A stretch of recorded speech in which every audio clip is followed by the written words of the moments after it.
University మంచి భవిష్యత్తు కోసం తెలుగు విద్యార్థులు ఇష్టపడే యూనివర్సిటీ. కాల్ 9059052378 9059052379.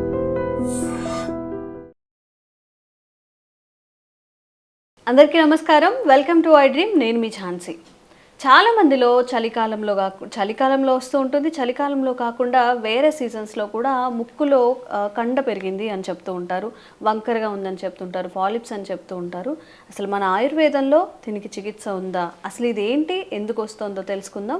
కొంతమందికి ఆపరేషన్ చేసిన తర్వాత కూడా మళ్ళీ కండ పెరిగింది అని మళ్ళీ ఆపరేషన్ చేయాలని చెప్తూ ఉంటారు. కాబట్టి ఈ సమస్యకు పరిష్కారం తెలుసుకుందాం. ప్రస్తుతం మనం ట్రెడిషనల్ హీలర్ ఇంకా హెర్బలిస్ట్ ఆంజనేయరాజు గారితో ఉన్నాము. నమస్తే సార్. నమస్కారం. ఎలా ఉన్నారు సార్? బాగున్నానండి సార్. నిజంగా ఒక పార్ట్లో ఒక కండ పెరగడం, దాన్ని తీసేయడం, మళ్ళీ అక్కడ మళ్ళీ ఏదో సమ్ ఇష్యూ రావడం, మళ్ళీ తీసేయడం, ఇది ఎన్నాళ్ళు జరుగుతుంది సార్? చాలామంది చెప్తుంటారు రిపీటెడ్గా వస్తుంది అని చెప్పి. ఇయర్ తీయించాను, 2 years అయ్యాక మళ్ళీ తీయించాను, కండ పెరిగింది అని చెప్తుంటారు. అసలు ఇది ఎందుకు వస్తుంది, ఎవరిలో వస్తుంది? అంటే ఇప్పుడు పిల్లలు పెద్దలు అందరిలోని ప్రాబ్లం చాలా ఎక్కువైపోయిందమ్మా. ఎలర్జీ వచ్చి హాస్పిటల్కి వెళ్తే కండ పెరిగింది, లేకపోతే బోన్ వంకర ఉంది, లేకపోతే ఒక పాలిప్స్ లాంటివి వచ్చినాయి, ఇలాగ అనేక మంది చెప్తున్నారండి. ఓకే, చాలా ఇబ్బంది పడుతున్నారు. మీరు అన్నట్టుగా తీస్తే కూడా మళ్ళీ వస్తున్నాయి. ఇక్కడ విచిత్రం ఏంటంటేనమ్మా, మా ఆయుర్వేద శాస్త్రంలో అయితే నాసార్స్య అంటామ్మా.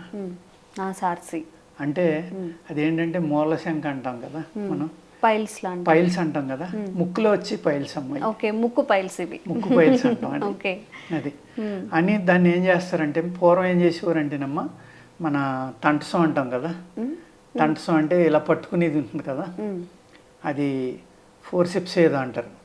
అది ఏం చేసేవారంటే, ఒక విధమైన ఆకుని రాస్తే అమ్మ లైట్గా తిమ్మిరెక్కుతుందమ్మా. తిమ్మిరెక్కిన తర్వాత ఏం చేసేవారంటే, ఆ ముక్కులోకి అది పంపి దాన్ని పట్టుకుని పీకేసేవారమ్మ. ఓహో, బలవంతం లాగేసేవారు. లాగేస్తే అది ఏమవుతుందంటే పెయిన్ ఉంటుంది. పెయిన్ ఉన్నా కానీ అది రూట్ తోటి సహా వచ్చేస్తున్నాం. దానికి రూట్ ఉంది సెపరేట్గా. ఎలా తెలుస్తుంది సార్ ఇక్కడే ఉంది, పర్టికులర్ ఇక్కడ దానికి ప్లేస్ ఉంటుందా? ప్లేస్ ఉంటుందమ్మా. ఇక్కడ ఈ దాటి లోపలికి ఉండదమ్మా, ఇక్కడ నుంచి బయటే ఉంటాయి. ఓకే, అది మరీ గట్టిపడిపోతే ఎముక పెరిగింది అని చెప్తున్నారేమో అని అనుమానం అమ్మా. పూర్వం అయితే ఎముక పెరుగుతుందని అక్కడ రాయలేదు ఆయుర్వేద శాస్త్రంలో అయితే. అక్కడ రాయని కూడా ఇప్పుడు కొత్తగా వస్తే రావచ్చు జబ్బులు, కాదని మనం అనలేము. కానీ దాన్ని నాసార్స్య అనేవారమ్మ. అది కరిగిపోవడానికి కూడా ఒత్తులు అని పెట్టేవారమ్మ లోపలికి. పూర్వం ఏం చేసేవారంటే, నెయ్యిలోని మన అలోవెరా ఉంది కదా, అలోవెరాని ఒక వంట చేసామా, దాని జ్యూస్ని ఒక గట్టిగా తయారవుతుంది అనమాట. దాన్ని ముసాంబరం అంటారు. దాన్ని ఆ ముసాంబరం అనేది తీసుకున్నమ్మా, దాన్ని నెయ్యి కలిపి చెరిసమంగా మెత్తగా ఒక చాలా స్మూత్గా తయారు చేసేవారు అనమాట. దాన్ని ఏం చేసేవారంటే, ఒక క్లాత్కి సన్నగా చుట్టి దాన్ని ముక్కులోకి పట్టేలాగా దానికి పై పక్కన రాసమ్మా, దాన్ని పడుకునేటప్పుడు ముక్కులో పెట్టి పడుకునేమాట. బాగా మండుతుందమ్మా, కానీ పాలిప్ వెంటనే కరిగిపోతుంది, లోపలే కరిగిపోతుంది. ఓకే, ఆ విధమైన ట్రీట్మెంట్ ఈ నాసార్సెలు అనే దాంట్లో పూర్వం చేసేవారు.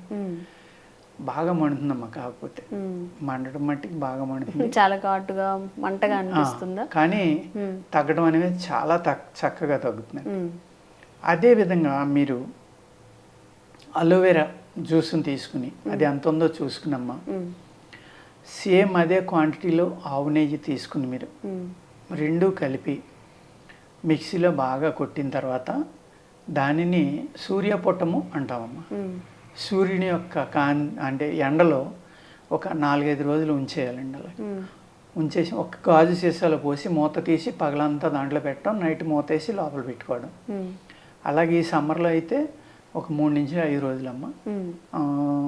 అది వింటర్లోని ఉత్తప్పుడు వింటర్లో పర్వాలేదు. రెయినీ సీజన్లో అయితే వర్షం పడకుండా ఉన్నప్పుడు, బాగా ఎండ కాసినప్పుడు అయితే 1-10 రోజులు పెట్టుకోవాలమ్మా.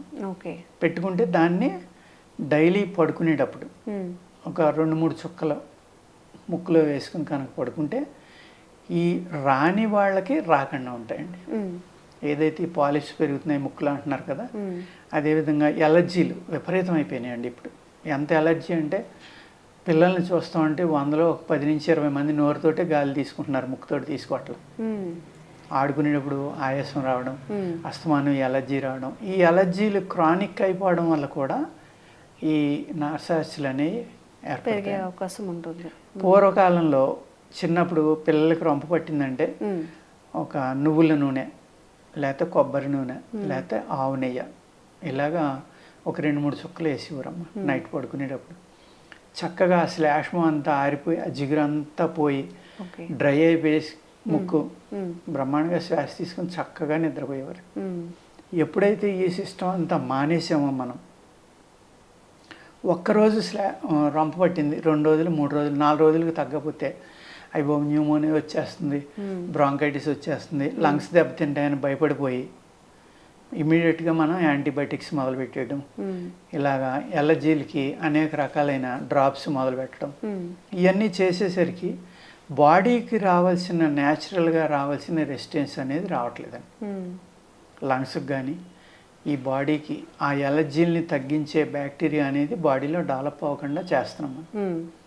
అలా కాకుండా కొద్ది రోజులు వెయిట్ చేసామ్మా ఇటువంటివి వాడుకుంటూ ఉంటే, కొబ్బరి నూనె లేకపోతే ఇటువంటిది వాడుకోవటం, లేకపోతే పూర్వం ఏం చేసేవారంటే హాత్కర్పూరం, మంచి హాత్కర్పూరం చూసి బియ్యంలో కలిపి దాన్ని మూట కట్టి అస్తమానం వాసన చూడమనేవారు. ఆ చూడడం వల్ల కూడా హాత్కర్పూరం వైరస్ని క్రిముల్ని చంపేస్తుంది ఆ స్మెల్. ఎప్పుడైతే ఆ క్రిములు అనేవి చనిపోయినాయో ఇటువంటి డెవలప్ అవ్వకుండా కోల్డ్ అనేది కూడా కంట్రోల్ అవుతుందమ్మా. ఏదైతే ఆ ముక్కుల్లో శ్లేష్మం కారటం, దగ్గు రావడం ఇవన్నీ ఉన్నాయో అవి కూడా చక్కగా కంట్రోల్ అయిపోతాయి. అదేవిధంగా ఉల్లిపాయమ్మ, మనం కూరలో వేసుకునే నీరుల్లి అంటాం కదా, ఆ నీరుల్లిని కూడా సన్నగా ముక్కల కింద తరిగి ఆ గుడ్డలో కట్టి నలిపి దాన్ని అస్తమానం వాసన చూడమనేవారు. నలిపి వాసన చూసినప్పుడు బాగా మండుతుందమ్మా. మొదటి 2-3 సార్లు, తర్వాత ఇంక మండదు. నలిపి వాసన చూసినా కూడా అలవాటు పడుతుంది అనమాట. అలవాటు పడి ఈ ముక్కులో ఉన్న బ్యాక్టీరియా అంతా కంప్లీట్ చనిపోవడం వల్ల ఈ ముక్కమట నీళ్లు కారడం, లేకపోతే ఈ రొంప అంటాం కదా మనం, కోల్డ్ అంటాం, అస్తమానం ముక్కులు గారిపోవడం, ఈ ఇంత చిరాగ్గా ఉండేది అంతా కూడా తగ్గిపోయి చాలా చక్కగా పనిచేస్తున్నాడు ముక్కు లోపలికి. ఈ డ్రాప్స్ కానీ ఈ వెల్లుల్లి రసం కానీ, అదే మామూలు ఉల్లిపాయ అండి, వెల్లుల్లి కాదు, వెల్లుల్లి వేయకూడదు, పెద్ద ఉల్లిపాయ కూరలో వేసుకునే ఉల్లి, ఆ ఉల్లి రసం కూడా చాలా చక్కగా మనకి ముక్కులోకి పనిచేస్తున్నాం. ఈ విధంగా చేసుకుని చిన్న చిన్న చిట్కాలు అమ్మాయి, ఈ చిట్కాల ద్వారానే మనం చాలా పెద్ద వ్యాధి ముందు రాకుండా చేసుకోవడానికి అవకాశం ఉంది. ఎప్పుడైతే అలోవెరా ఆవు నెయ్యి కలిపి మనం డైలీ అలవాటు చేసాము పిల్లలకి, ఇది శాశ్వతంగా నివారణ, పూర్తిగా ఎలర్జీలు అనేవి తగ్గిపోవడానికి. అట్ ద సేమ్ టైం ఈ ఆవు నెయ్యి ఎప్పుడైతే కలిసిందో ముక్కులోంచి మనకి డైరెక్ట్గా బ్రెయిన్కి దారి ఉంటుందమ్మా. అలాగే నోట్లోంచి ఉంది, చెవుల్లోంచి ఉంది, కంటికి, తలలో ఎన్ని అవయవాలు అయితే ఉన్నాయో మనకి శిరస్సులో ఈ అన్నిటికి వేసి ఉంటాయి, మార్గాలు ఉంటాయి. అందుకేంటంటే మాకు ఆయుర్వేదంలో కొన్నిటికి ఈ ఎడమ పక్క పన్నుపోటు వచ్చి బొగ్గ వాసిపోయి పసుపట్టింది అనుకోండి, కుడి చెవిలో పలానా మూలిక రసం పిండి తగ్గిపోతుంది. కుడి వైపున వచ్చింది అనుకోండి ఎడమ వైపు, అలాగ ఉంటుందన్నమాట. ఇవన్నీ అంటే మరి మార్గం ఉంటుంది. అది నిజంగా చెప్పాలంటే ఎంత అద్భుతమైన సైన్సో మీరు అర్థం చేసుకోండి. ఇప్పుడంటే మోడర్న్ సైన్స్ వచ్చాక హార్ట్లో రైట్ వాల్ అయితే లెఫ్ట్ సైడ్ అయితే లెఫ్ట్ వాల్ అయితే రైట్ సైడ్ అనేది చేస్తున్నారు ఇప్పుడు. అవి కొన్ని ఏదో ఆపరేషన్ చేస్తారు కదమ్మా, వైర్లు పంపి అలా పంపిస్తున్నారు. ఇవాళ వీళ్ళకి తెలిసింది మరి ఈ స్కానింగ్ ఇవన్నీ వచ్చిన తర్వాత. పూర్వం మరి వాళ్ళకి ఎలా తెలుసమ్మా ఆ కనెక్షన్ ఉంటుందని. ఇలాగ కొన్ని విచిత్రాలు ఉంటాయి అందులో.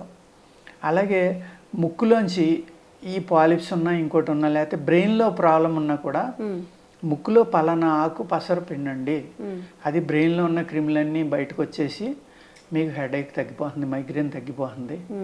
నశ్యకర్మ అని ఉంటుందమ్మా ఇందులో ఆయుర్వేదంలో. అనేక రకాల చూర్ణాలు ఉన్నాయండి, అనేక రకాలైన ఆయిల్స్ ఉన్నాయి, ఇది నాజల్ డ్రాప్స్ అని. ఈ ఆయిల్స్ వేయడం వల్ల ఏమవుతుందంటే మీకు ఈ పాలిప్స్ పెరగడం ఆగిపోవటమే కాకుండా దీనివల్ల కళ్ళకి, గొంతుకి, చెవులకి, బ్రెయిన్కి ఇన్ని రకాలైన అవయవాల్లో ఉన్న ప్రాబ్లమ్స్ కూడా తగ్గి మీకు మొత్తం శిరోవ్యాధులు అంటామమ్మా. అంటే ఇక్కడి నుంచి దీన్ని ఒక భాగంగా తీసుకుంటాం. మళ్ళీ ఇందులో కంఠం అనేది, తర్వాత నోరు అనేది సెపరేట్గా ఉంటాయి. పళ్ళు, కంఠం, నోటికి కూడా మళ్ళీ విడదీసి కూడా ఇంకొక కొన్ని రకాలైన మందులు ఉంటాయండి. కంటికి కూడా అనేక రకాల మందులు ఉన్నాయమ్మా.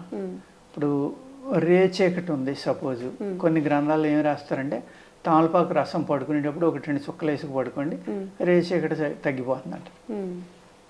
అంటే చీకటి పడేసరికి వాళ్ళకి కళ్ళు ఇంక కనపడవు, సూర్యాస్తమయం అయిపోయిన కాడి నుంచి మళ్ళీ ఉదయం సూర్యోదయం అయ్యేదాకా అటువంటి జబ్బులు కూడా ఉంటాయమ్మా. అలాగా ఆ తమలపాకు రసమే అంత పనిచేసింది అంటే దానికి నేను ఎవరికి ఇవ్వలేదు అనుకోండి. ఇప్పుడు అంటే కంటికి ఇవన్నీ స్మూత్గా కదా, గమ్మునే పురుగు మందులు కొట్టిన ఇవన్నీ వేసుకుంటే రేపు ఇబ్బంది అయితే పలానా అని చెప్పారు మాకు ఇబ్బంది అయింది అనేది ఇవన్నీ ప్రాబ్లమ్స్ వస్తాయని అటువంటివి చెప్పము. అందుకేంటంటే ఈ తమలపాకు కూడా పురుగు మందులు ఎరువులు లేకుండా చూసుకుని నానబెట్టుకుని నీళ్ళలో శుభ్రంగా కడిగి తుడుచుకుని వేసుకుంటే కనుక అలాగా చిన్న చిన్నవి చిట్కాల వల్ల ఈ నాసార్సెలు అనేది ఉందనేది చాలా తక్కువ మందికి తెలుసు. వీటిని పూర్వకాలం అలా చేసేవారు, ఆ ఒత్తి పెట్టడం, డ్రాప్స్ వేయడం, బలవంతాన్ని తీసేయడం. ఈ 3 రకాలైన ట్రీట్మెంట్స్ ద్వారా ఈ అలర్జీలనమ్మ ముక్కులో వచ్చే అన్ని వ్యాధుల్ని కూడా తగ్గించేవారండి.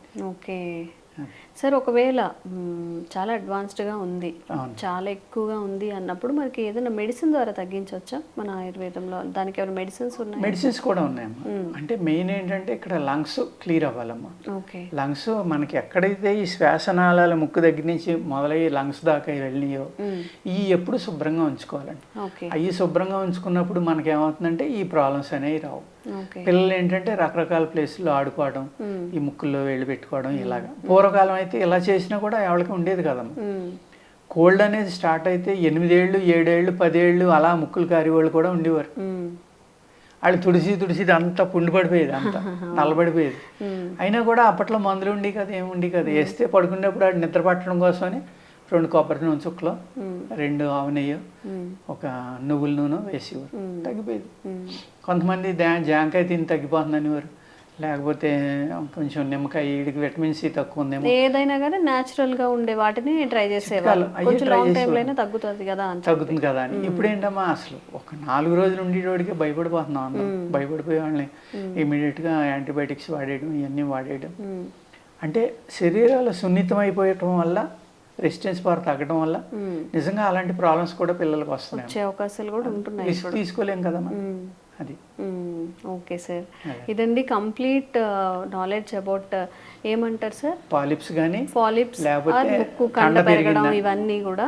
సో ప్రతిదానికి అల్లోపతిని బ్లేమ్ చేయడమో లేకపోతే వాడద్దని చెప్పడం కాదు, కానీ న్యాచురల్గా హీల్ అయ్యే విధానాలు ఉంటే మన శరీరానికి ఎలాంటి హాని కలగదు. కాబట్టి ఫస్ట్ ఇది ట్రై చేసి ఇంకా లేదు దీనివల్ల అవ్వట్లేదు అన్నప్పుడు మనం వేరే విధానాలు పాటిస్తే మంచిది. థ్యాంక్ యూ సార్, మీ ద్వారా చాలా మంచి విషయాలు తెలుసుకుంటున్నాము అండ్ చాలా క్వశ్చన్స్ కూడా వస్తున్నాయి. తప్పకుండా ఇంకొన్ని వీడియోస్ చేసే ప్రయత్నం అయితే చేద్దాం. Thank you sir. నమస్తే.